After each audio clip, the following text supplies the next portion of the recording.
So an entrepreneur in the coffee business is very, very fun. It's an opportunity to create a space where people can gather and you're a part of people's moments. I was always a coffee drinker and I was always very driven. I just, I enjoyed hanging out in coffee houses when I was a teenager. So I did that, that was part of my socializing. And I also always enjoyed working. I truthfully did. I was always very driven and worked a lot of jobs. And in my corporate career before this, I hit a burnout stage with that where I realized, I like to work. I'm wired that way. I just need to be doing the right job so that it's not depleting to me. And when you're doing something that you build yourself, it doesn't feel like work to you. I'd say the biggest challenge is just simply going into an industry that I had no experience in whatsoever. So I brought the business acumen with me, but I brought no experience in coffee with me. So I partnered with people and surrounded myself with people that could teach me what I needed to know. And that was a challenge, but a huge opportunity for me. The biggest thing that I've learned that I really try to instill in my employees is what goes in to getting coffee, the exported good. It goes through probably 70 to 80 hands before it gets into the cup to hand it to the customer. So it's having my employees understand the value of that supply chain and the contribution of everyone in it. The services that we provide are really aesthetic. It's what our space offers, a gathering place for the community. We're a place where you can have live music, where we host art classes and things like that. So it's all about having a space where the community can gather. I would say my strengths and my greatest passions for what I'm doing involve mentoring my team and assembling a team.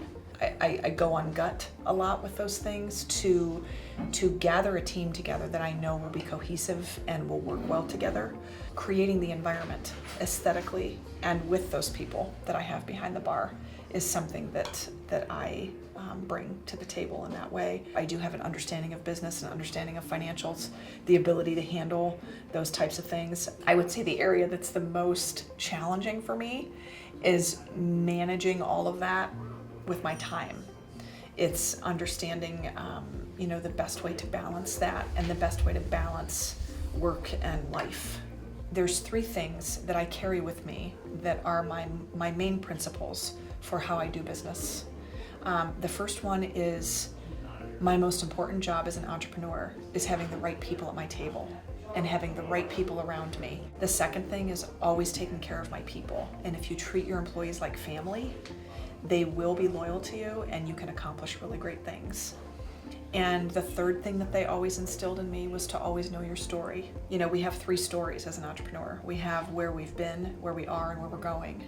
And it's important for us to always remember all 3 of those. And we have to reside in all 3 of those all the time. We have to remember where we came from, to appreciate where we are, and understand where we're going. If something like this would have been available to me and when I was in high school, I would have jumped right in with both feet. I was one of those people that wasn't very directed when I was coming out of high school with what I wanted to do. But I knew that I wanted to do something on my own. I knew that I loved the environment of a coffee house. I knew from that age that this was something that I always wanted to do, but I had no idea how to do it.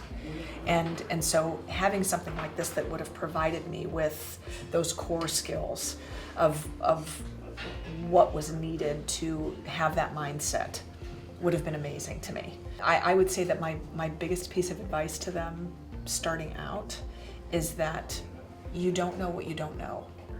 And the opportunity that you have to learn as much as you possibly can from people who have done it before you is your best experience.